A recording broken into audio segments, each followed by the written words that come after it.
Halo semuanya, selamat pagi, selamat siang, selamat sore, dan selamat malam. Nah, di video kali ini kita akan membahas mengenai pendahuluan matriks ya. Jadi di topik 3 ini kita akan membahas semuanya mengenai matriks.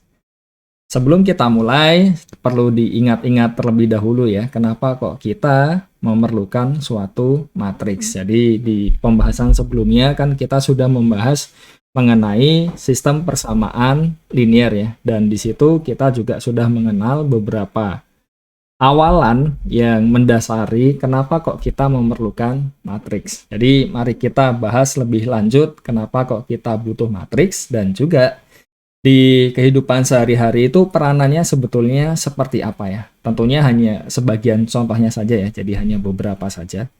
Nah, kita mulai. Jadi ini layoutnya tidak terlalu rumit ya, kita buat sederhana. Jadi pertama-tama kalau kita ingat lagi sistem persamaan linear yang masih sederhana, ya kan? Ketika kita di bangku sekolah, jadi contohnya, misalkan kita punya sistem persamaan linear dengan di sini kita punya dua persamaan dan dua variabel. Nah, ini kan masih kelihatan sederhana ya. Jadi ini sangat enak, dan seperti yang sudah dibahas sebelumnya, tentunya tidak sulit untuk menyelesaikan sistem persamaan linear ini. Tetapi kalau kita mau lihat lebih lanjut, bisa dilihat di sini. Nah, ini X-nya dan Y-nya ini kan di setiap persamaan muncul kan, dan selalu diulang. Jadi bisa dikatakan ya, ketika kita menuliskan seperti ini jadi kurang efektif. Ini plusnya juga diulang, sama dengannya juga diulang. Jadi bisa dikatakan ya penulisan seperti ini sebetulnya kurang efektif, dan ya lebih terlihat lagi ketika persamaannya lebih banyak dan variabelnya pun juga lebih banyak ya. Jadi lebih kelihatan lagi nanti manfaatnya kenapa kok kita menggunakan matriks. Dan kalau kita lihat ketika kita punya dua persamaan dan dua variabel di sini, ya tentunya kita sudah tahu kan, menggunakan eliminasi, substitusi, terus juga ada metode Cramer, dan juga bisa menggambar grafik kan. Kita bisa menyelesaikan sistem persamaan linear ini. Akan tetapi, nah yang jadi masalah adalah kalau jumlah persamaannya semakin banyak ya kan, dan juga variabel yang muncul semakin banyak. Jadi kelihatan sekali kan cara penulisannya dan juga cara menyelesaikannya itu akan semakin rumit kalau misalkan memaksakan diri menggunakan eliminasi yang sudah kita kenal waktu di sekolah tadi ya. Jadi kita perlu mendefinisikan suatu cara untuk mempermudah perhitungan kita kan. Jadi bagaimana caranya ya, kita menyusun bilangan-bilangan tersebut dalam bentuk baris dan juga kolom yang kita kenal dengan matriks. Nah, kalau misalkan kita lihat bentuk umum dari suatu sistem persamaan linear seperti ini kan, ya sedikit mereview apa yang sudah dipelajari di bab sebelumnya ya tentang sistem persamaan linear kan. Jadi kita punya seperti ini kan, bisa kita bentuk ya augmented matrix seperti ini kan, dan tentunya akan jauh lebih mudah untuk menyelesaikan sistem persamaan linear ketika kita membentuk augmented matriksnya ini dan kita bisa menggunakan eliminasi Gauss-Jordan. Jadi itu alasannya, salah satunya ya sebenarnya ya. Jadi salah satu motivasinya kok kenapa kita memerlukan matriks. Ya karena ada banyak keperluan di mana kita akan bisa mempermudah permasalahan yang ada, terutama menyelesaikannya. Nah, secara umum tentunya ya di kehidupan sehari-hari ya bisa kita lihat di banyak hal, banyak yang menggunakan sistem persamaan linear. Jadi ya matriks itu jadi penting untuk menyelesaikan permasalahan yang ada. Dan salah satu keuntungannya dari matriks adalah kita punya operasi di matriks. Jadi kita seperti punya, ketika kita punya bilangan ya, kan bisa kita jumlahkan, bisa kita kalikan, bisa kita operasikan, kita cari sepernya dan sebagainya kan. Dan itu juga berlaku di matriks. Jadi di matriks itu juga ada operasinya. Jadi misalkan kita punya dua matriks ini, Nah, tentunya dua matriks ini ya bisa kita jumlahkan. Meskipun ya nanti ada syaratnya ya. Jadi dua matriks itu bisa dijumlahkan ketika apa, jadi ada syaratnya. Tetapi pada prinsipnya adalah kita bisa mengoperasikan. Jadi bayangkan misalkan kita punya seperti ya, ketika kita punya bentuk rotasi itu kan, terus misalkan nanti ada dicerminkan dan sebagainya kan. Nah, terus bisa kita operasikan matriks-matriks yang representasinya. Nah, itu kan berarti kita nanti bisa melihat secara umum keseluruhannya itu representasi matriksnya seperti apa kan. Jadi ini merupakan salah satu keuntungan ketika kita menggunakan matriks. Nah, selanjutnya mengapa sih kita perlu matriks ya? Jadi ini pertama kita berikan contoh ketika di bidang ekonomi. Jadi di video pendahuluan dulu kan sudah dijelaskan ya mengenai peranan aljabar linear elementer di kehidupan sehari-hari, salah satunya di bidang ekonomi. Dan bisa kita lihat di sini ya peranan matriks ini banyak keuntungannya. Salah satunya ya kalau kita punya suatu sistem persamaan yang rumit, bisa kita nyatakan dalam bentuk yang ringkas dan juga sederhana kan. Dan kita juga bisa memberikan cara yang cepat ya sebelum kita mencoba menyelesaikan sistem persamaan linear tadi. Dan tentunya ya ada sarana kan untuk menyelesaikan SPL tadi ya. Jadi contohnya misalkan kita punya ada beberapa saluran distribusi, terus ada beberapa produk kan. Tentunya akan jauh lebih mudah ketika kita menyatakan bentuk ini menjadi sebuah matriks kan. Jadi seperti contohnya di sini kan. Masing-masing kolom, masing-masing baris menyatakan sesuatu kan. Dan nantinya kita akan lebih mudah ketika kita punya persamaan yang melibatkan hal-hal tersebut. Nah, contoh yang kedua, misalkan di bidang fisika, jadi salah satu hal yang jadi ini ya, menarik di bidang fisika itu adalah tentang vektor kan. Jadi salah satunya dan tentunya vektor ya dan matriks terutama kan juga memainkan peranan yang sangat penting di fisika karena banyak hal ya di fisika yang menggunakan kedua hal tersebut kan. Jadi contohnya misalkan kita menggambarkan dinamika gerak benda ya dalam 3 dimensi kan. Terus kita lihat bentuk rotasinya. Nah, misalkan ada suatu partikel kan contohnya ya. Terus ada gaya sentral. Jadi contohnya ya sederhananya inilah. Ketika kita di bumi itu kan kita bergerak. Jadi pesawat ya bayangkan ya. Nah, itu kan ada gravitasi kan, jadi ada gaya sentral yang menarik dia kan, dan tapi kan masih bisa bergerak kan. Nah itu kan juga sesuatu yang menarik untuk dikaji kan. Jadi contohnya itu tadi, atau misalkan contohnya ya ketika kita melihat di sistem tata surya itu kan ada planet bergerak mengelilingi matahari kan.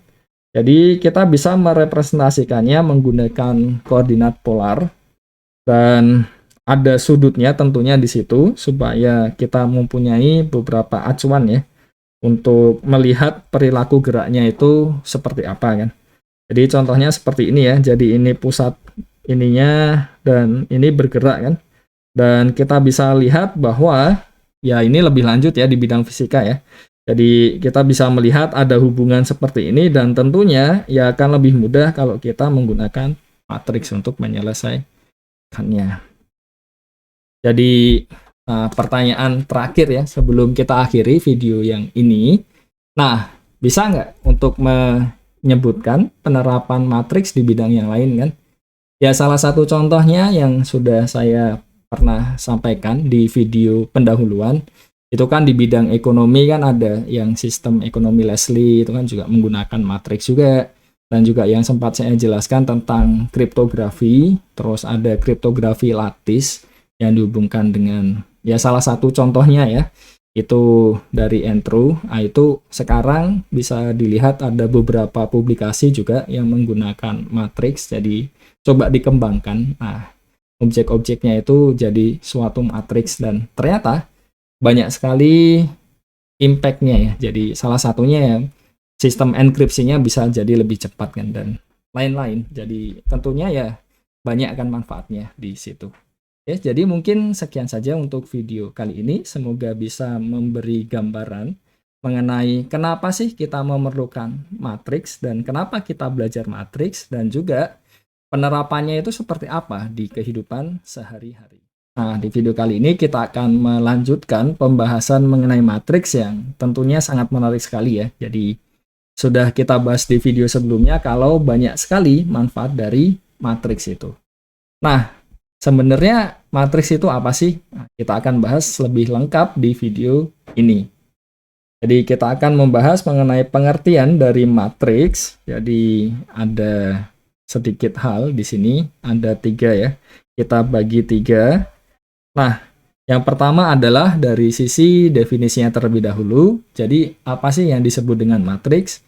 Intinya adalah matriks adalah sekumpulan angka, dan di sini kita melambangkan ini ya, bilangan real ya. Jadi, konteksnya masih bilangan real. Dan kalau misalkan ingin bergerak lebih dalam, itu bisa kita kembangkan lagi, tidak hanya atas bilangan real. Dan kita susun menyerupai persegi panjang, jadi kita punya baris dan kolom di situ, dan biasanya kita notasikan seperti ini ya. Jadi ini yang bisa kita gunakan, dan di beberapa sumber ada juga yang menggunakan kurungnya, bentuknya bukan kurung siku, tapi juga kurung yang seperti ini ya. Ya itu sama saja, tergantung dari style masing-masing. Dan nama matriks biasanya kita gunakan huruf kapital seperti ya kapital A, kapital B, dan kapital P, kapital Q di sini kan. Jadi contohnya misalkan kita punya bentuk-bentuk ini. Jadi A-nya adalah matriks ini, B-nya matriks ini, C-nya matriks ini, D-nya ini kan. Jadi itu semua A, B, C, D yang kita punya di sini semuanya merupakan matriks.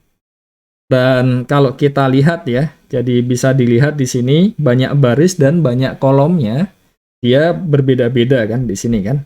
Jadi matriks A ini kita katakan ukurannya adalah M kali N jika A-nya terdiri atas M baris dan juga N kolom. Jadi banyak barisnya di sini bisa dilihat. Ini barisnya ada 3, terus ini kolomnya ada 4 ya, berarti A-nya di sini ukurannya 3 kali 4. Selanjutnya B-nya bagaimana? Kita punya barisnya 4, terus kolomnya ada 5, berarti B-nya ukurannya 4 kali 5. Terus C-nya ini barisnya ada 3, kolomnya ada 2, ini 3 kali 2. Dan terakhir adalah ini barisnya 2, kolomnya ada 1 ya. Jadi D-nya ini 2 kali 1. Jadi bisa kita lihat ukurannya seperti itu ya, contohnya. Dan ya, ketika kita punya sebarang matriks A, itu kita katakan matriks persegi kalau banyak baris dan kolomnya itu sama. Jadi artinya ya kalau kita lihat bentuknya kan jadi mirip seperti, ya bukan mirip lagi ya, memang jadi persegi ya. Karena banyak baris dan kolomnya itu kan sama.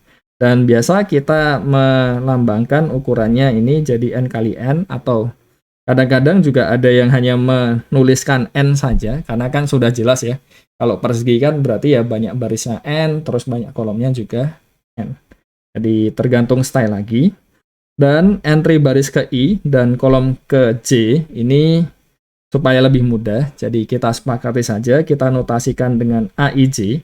Jadi nanti kalau misalkan ya matriksnya misalkan pakai kapital B, ya nanti kita simbolkan BIJ, atau kalau misalkan kapital P ya berarti PIJ, ya seperti itu ya. Jadi mengikuti dari nama matriksnya. Dan kalau misalkan A-nya itu merupakan suatu matriks persegi, jadi entry AII ini kita sebut dengan entry diagonal utama dari A. Jadi kalau misalkan kita melihat di sini matriksnya misalkan bentuknya persegi, nah, yang disebut dengan entry diagonal utama itu ya yang ada di bagian diagonal ini ya. Jadi bisa dilihat di situ. Nah, sekarang entry ke I, baris ke I, dan kolom ke J dari matriks A, ini kita notasikan dengan ini. Jadi kita peroleh ini supaya lebih mudah juga nanti ketika pembuktian. Dan sebagai contoh, misalkan kita punya matriks E seperti ini. Jadi entry dari matriks E pada baris pertama, kolom pertama kan berarti jadi ini ya. Jadi baris pertama kan yang ini, terus kolom pertama di sini ya. Jadi ini baris pertama, kolom pertama berarti ini 1. ya. Jadi 1 ini diperoleh dari sini. Terus ini baris pertama kolom ketiga. Jadi baris pertama kolom ketiga berarti yang di sini. Jadi nolnya ini dapat dari sini. Dan ini baris kedua kolom ketiga. Jadi baris kedua kolom ketiga yang sini. Jadi ini satunya dapat dari situ tadi ya. Jadi itu untuk menentukan entry pada baris keberapa dan kolom keberapa dari suatu matriks.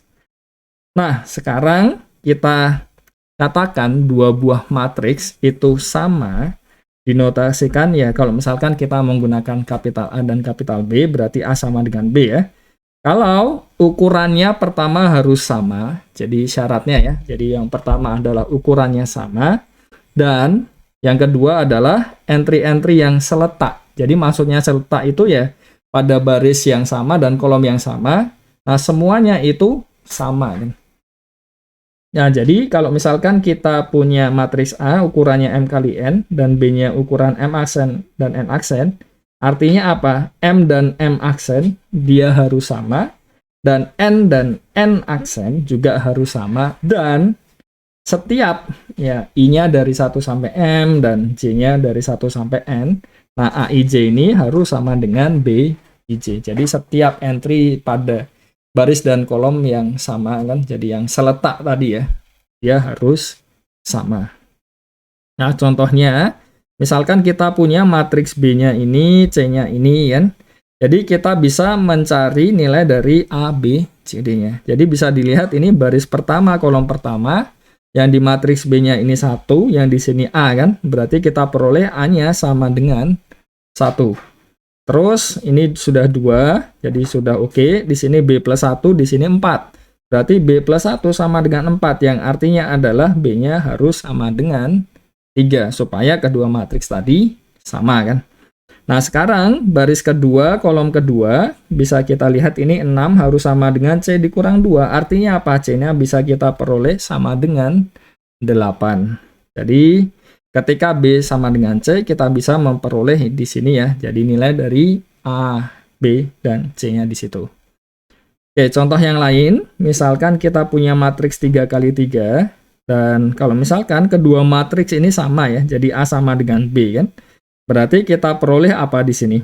Kita peroleh di sini A, ini negatif 1 ya, jadi A-nya negatif 1 dari situ. Selanjutnya, bagaimana dengan B?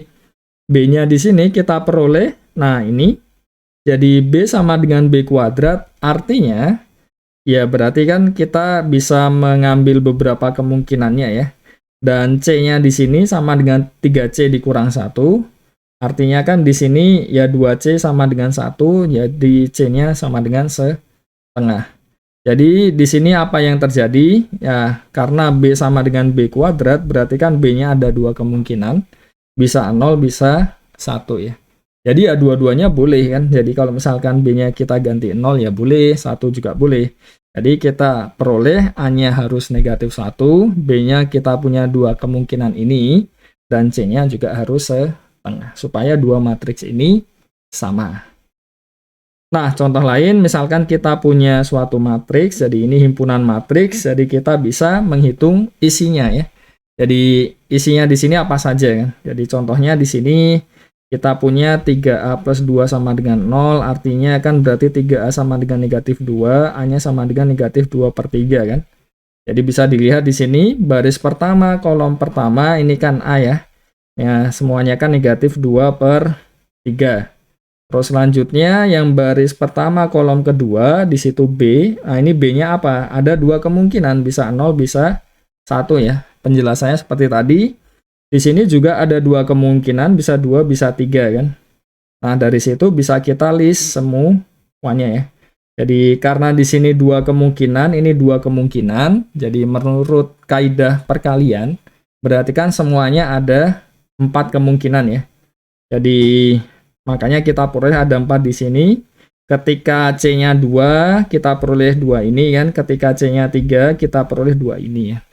Jadi itu ketika kita ingin membuat list isi dari ya suatu himpunan yang isinya matriks ya, dengan ketentuan tertentu. Dan kita lanjut lagi, jadi misalkan kita punya matriks T seperti ini kan, terus A-nya ukurannya 2 kali 2, dan bisa kita lihat syarat-syaratnya ya di sini ya. Jadi bisa dilihat di situ, kita punya AIJ sama dengan AJI, berarti artinya apa?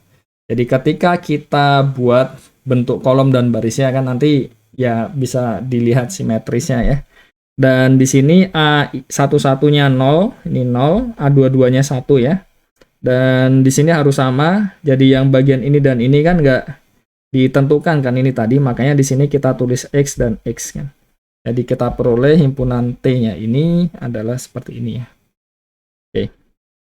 Dan selanjutnya ada salah satu yang menarik, jadi mengenai beberapa matriks yang khusus. Yang pertama adalah mengenai matriks identitas.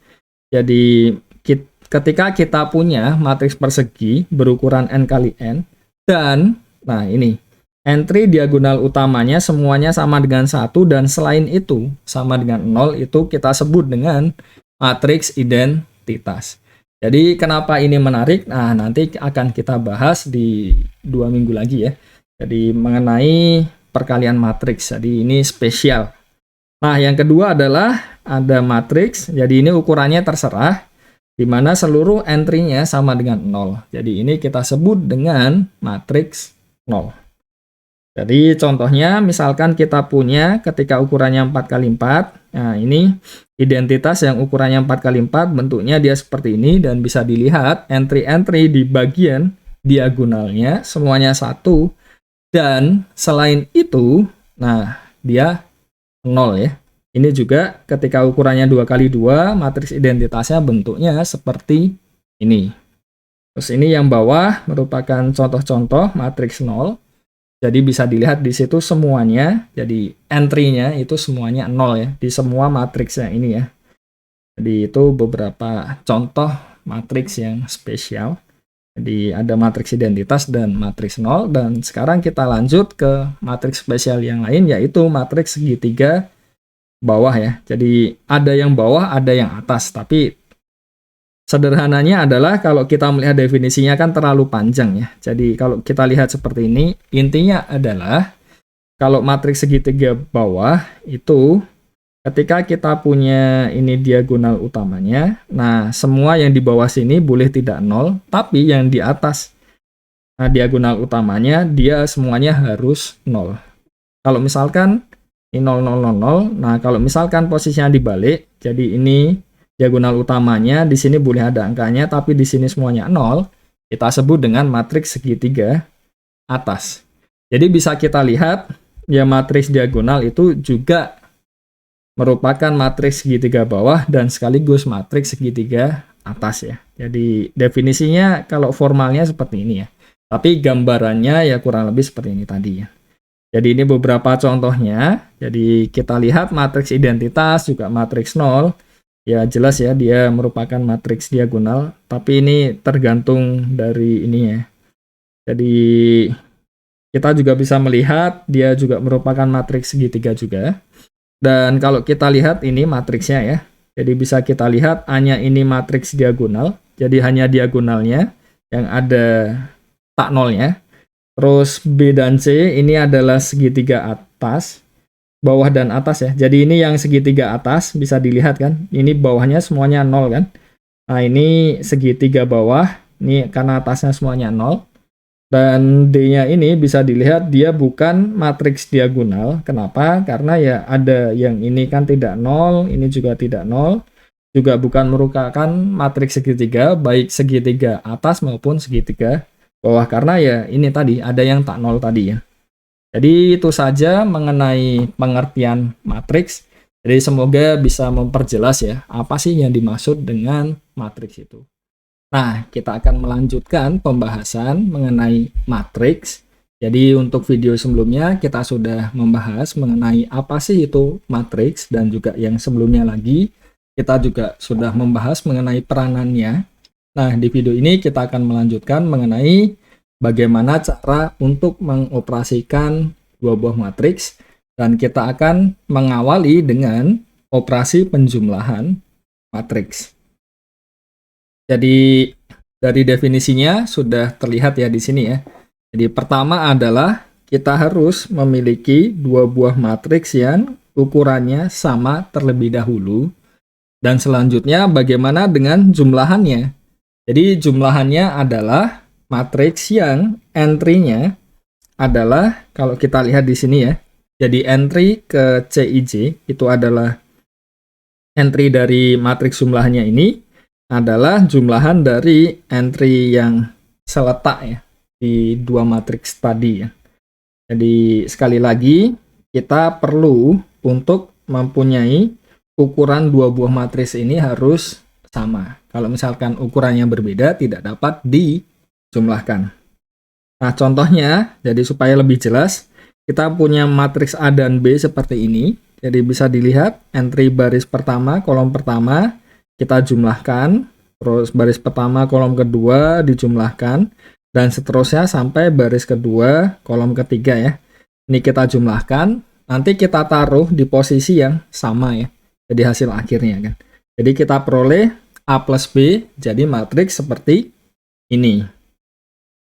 Nah, untuk di penjumlahan dua matriks sendiri, ada beberapa sifat yang menarik, yaitu pertama adalah dia bersifat asosiatif, dan kedua komutatif, yang ketiga adalah kita mempunyai elemen netral di sini, yaitu matriks 0 ya. Jadi bagaimana buktinya?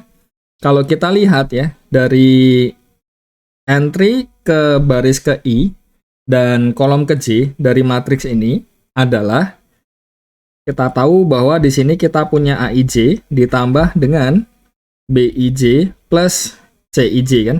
Jadi ini adalah entry baris ke I dan kolom ke J dari matriks yang sebelah kiri ini.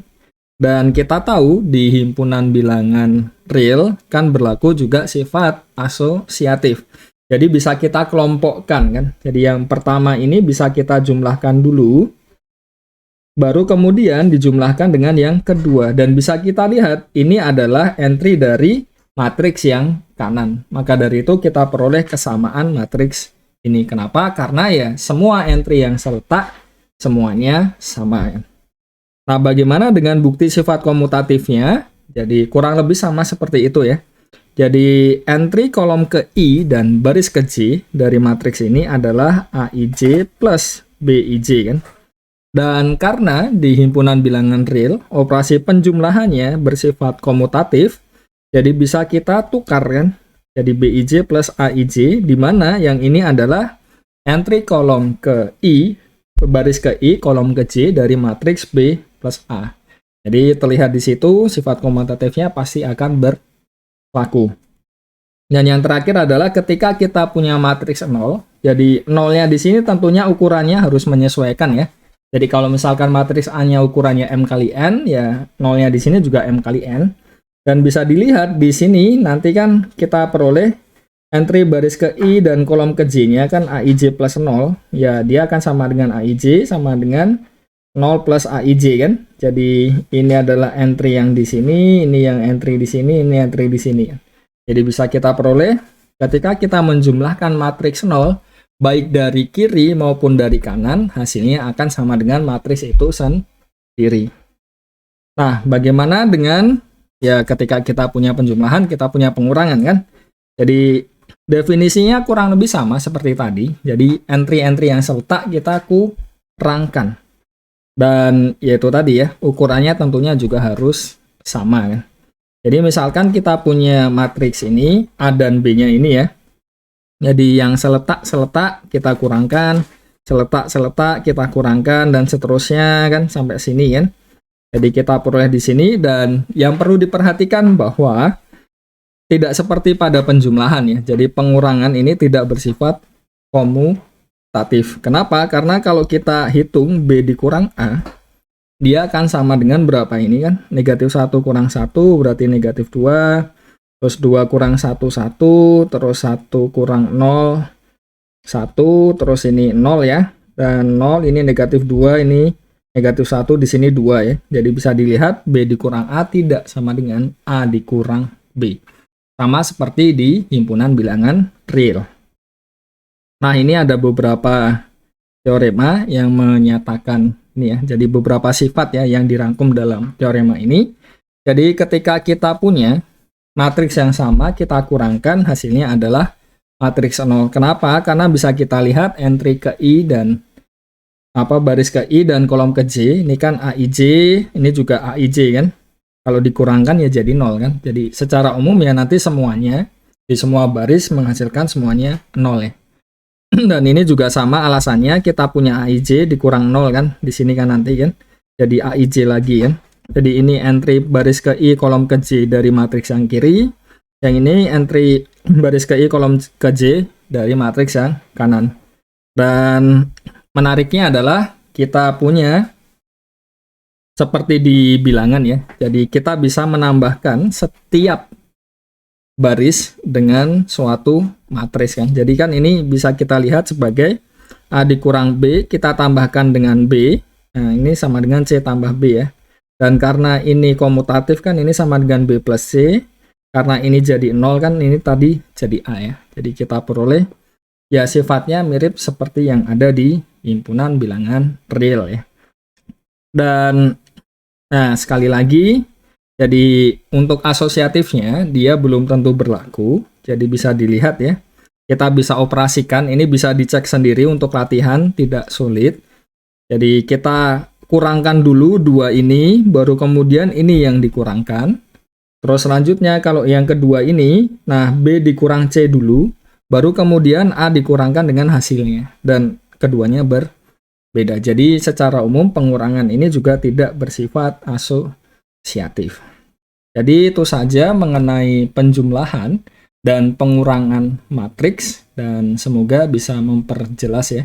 Jadi tidak sulit untuk menjumlah dan mengurang matriks, dan juga bagaimana sifat-sifatnya kan, dan bagaimana membuktikannya. Semoga dapat dipahami dengan baik. Sampai jumpa di video selanjutnya.